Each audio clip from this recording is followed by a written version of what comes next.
ଆରେ ଆରେ ମତେ ଛାଡ଼ିକି ସମସ୍ତେ ପଳଉଛନ୍ତି।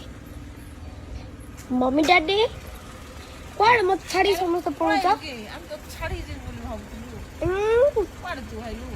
ତମ ବାବୁକୁ ଧରିକି ପଳଉଛ, ଦୀପସୁ ଧରି ପଳଉଛ, ମତେ ନୁହଁ। ନାଇଁ ଆମେ ମୁଁ ଯିବି।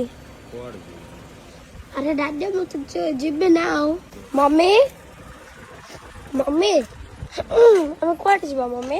ଆମେ ନାଇଁ ତ ତୁ ତ ଘରେ ରହିବୁ। ନାଇଁ ଶୁଣ ତମ ମୁହଁ ଦେଖିଲେ ଜଣା ପଡୁଛି ତମେ ମତେ ନବ।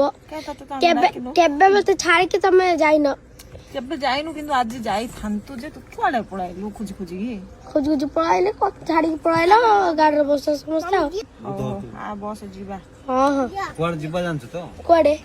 କୁଆଡେ ଯିବା ମମି? ଆଜି ବାବୁର କଣ ବାର୍ଥ ସାର୍ଟିଫିକେଟ ହବ ଆଜି ଆମର କୁଙ୍ଗୁରାର। ଓହୋ ଆମେ ଯାଉଛୁ। ନୂଆ ନାଁ ଗୋଟେ ଦିଆ ହବ। ଆକ୍ଚୁଆଲି ତାର ଡାକ ନାଁଟା ଦିଆଯାଇଛି ରେହାନ, ଆଉ ସାର୍ଟିଫିକେଟ ନାଁଟା ଦବା ବାକି ଅଛି।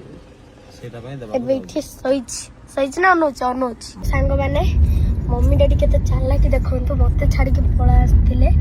ଆଉ ମୁଁ ଏବେ ଖାଲି ଘରେ ଏକା ଥାନ୍ତି, ଯଦି ଆସିନଥାନ୍ତି ବାହାରକୁ ଗଲେ ଘରେ ଏକା ଥାନ୍ତି। ଆଉ ଇଆଡେ ଗଣେଶ ଦା ବସିଛନ୍ତି, ଆଉ ଇଆଡେ ଦୀପସୁ କେତେ ଚିହ୍ନି ନଥିବେ, କିଏ ଚିହ୍ନି ନଥିବେ ଆକୁ।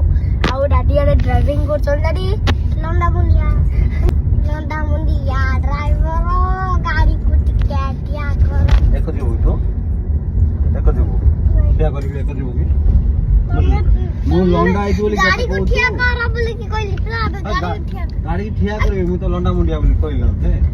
ଏଇ ଗୋଟିଏ ପିଲାକୁ ଆମେ ଛାଡି ଦେଇକି ପଳେଇ ଆସିଥିଲୁ। ଆକ୍ଚୁଆଲି ଆକୁ ଘର ଜଗେଇଥାନ୍ତୁ, କିନ୍ତୁ ଗାଡିଟା ଷ୍ଟାର୍ଟ ହଉ ସାଉଣ୍ଡ ଶୁଣିକି ଧାଇଁ ପଳେଇ ଆସିଲା। ନହେଲେ ଘରେ ରହିଥାନ୍ତା ମିଷ୍ଟି। ନାଇଁ ନା କେବେ ଆମେ ଛାଡିକି ଯାଇଛୁ କି କୁଆଡେ? ଗୋଟେ ମଜାକ ଆଉ ଝିଅ ସହିତ ଆଉ।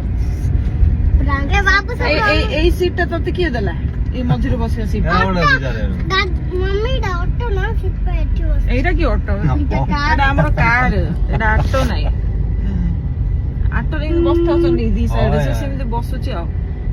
ହେଲେ କାଲିଠୁ ଆଉ ଗଣେଶ ଦାଦା ତ ଛାଡିବାକୁ ଯିବେନି, ତୁ ଏଥର ଅଟୋରେ ଯା ସ୍କୁଲକୁ ଯା। ଦିଦି ଗଣେଶ ଦାଦା ସହିତ ଯିବ ଜଣେ ହେଲା। ତ ଅଟୋରେ ବସିବାର ବେଶୀ ଶौक ଲାଗିଛି। କାରକୁ ବି ଅଟୋ କହୁଛୁ, ତୁ କାଲିଠୁ ଅଟୋରେ ଯା ହେଲା। ହଉ ତାପରେ ଏଡିକିଟା ହେଇଛି, ତାର ସେଟ୍ ହେଇଯାଉ ତା ଭିତରେ ହେଲା।